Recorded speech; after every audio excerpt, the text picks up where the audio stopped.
Thank you all so much for coming to hear me. My colleagues Liz Cheney and Adam Kinzinger are having a conference at the National Press Club in Washington, D.C. to talk about how real Republicans should behave. I'm glad to be here with all of you in the free state of Florida because this is Donald Trump's party and I'm a Donald Trump Republican.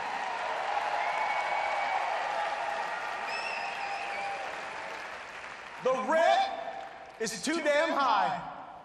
Leftist politicians told us that, then they were elected to office. Now, the gas bill is too damn high, the grocery bill is too damn high, the electric bill is too damn high, and yes, the rent is too damn high. Some may right in this country when the Tinder swindler is treating people better than our own government's treating us. When I ran for Congress, I thought that the DOJ, the FBI, the CDC, those were supposed to be the good guys. Simpler days. I was extorted by a former DOJ official. The FBI saw one of their own lawyers change evidence to frame President Trump before a secret court. They're cheating worse than the Russian figure skating team over there at the Hoover Building. And the CDC, they wanted the powers of the CIA and ended up with the credibility of CNN. Now, Joe Biden and even some who have taken this stage tell us that defending freedom in Ukraine has costs for Americans. First of all, costs are going up, so that should be a red flag right there. Also, what about freedom here in this country? What about our leaders actually standing up for freedom and liberty in America?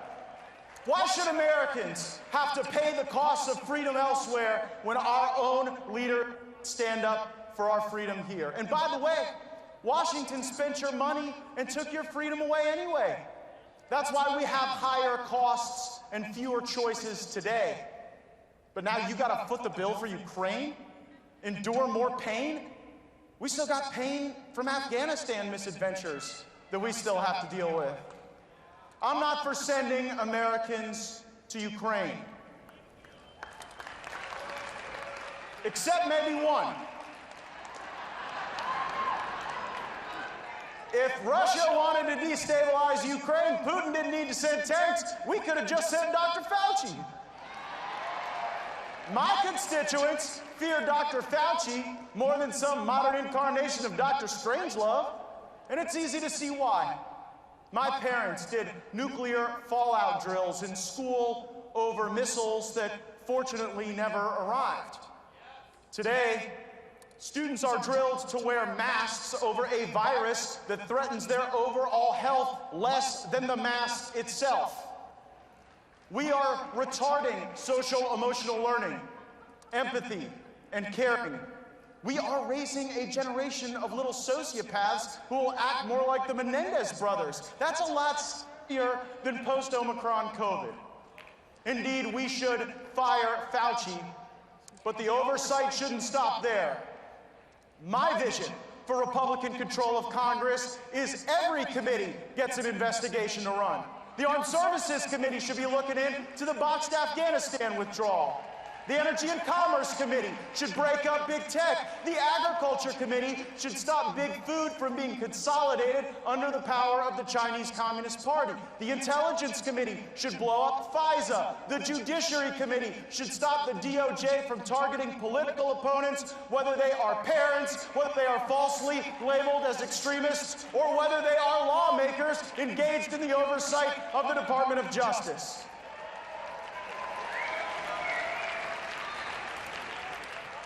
The Transportation Committee should not be debating whether or not roads and bridges are racist. They should solve supply chain issues. They oversee the ports, don't they? Why is it that Americans can get their heroin delivered faster than a futon from IKEA? The Foreign Affairs Committee should stop us from having so many foreign affairs.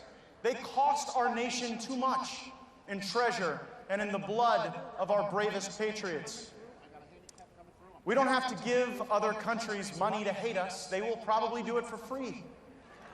Wouldn't it be nice if the Natural Resources Committee actually cared about the development of American natural resources? I wish our media reported as much about the Keystone XL as they do Nord Stream 2. Homeland Security. It is not enough to finish the wall. Biden has let millions of people into our country illegally. We need internal enforcement of our immigration laws and deportations for people who did not come here with permission. We got to find every one of those Biden flights that dropped off illegal immigrants at our military bases and in our communities, and we ought to track those people down like they were at the Capitol on January 6th. Maybe treat them the same, too. No bail, no taxpayer-funded lawyer, just a one-way ticket home. The Healthcare Committee should investigate suppressed information about vaccines, and we should vindicate brave whistleblowers. Now, I know people who would get the jab every year. They'd get it every month, they'd get it every day. I know people who would get the coronavirus vaccine while they were being tested for coronavirus at the same time if they could. And some of these people are in our families and our friend groups. And all of them are our fellow Americans. And we would never discriminate against them. We would never see them trampled by horse-mounted police. We would never see them arrested for trying to order Thai food in New York City. We would see their bank accounts seized as they were labeled terrorists or extremists or threats to truth and information. We would not do to the vax worshipers what they have done to far too many Americans. You see, I love America as one nation, one people, one culture, one economy, one group of people who rise or fall together. And I know in my generation that millennials saw their families destroyed by no-fault divorce.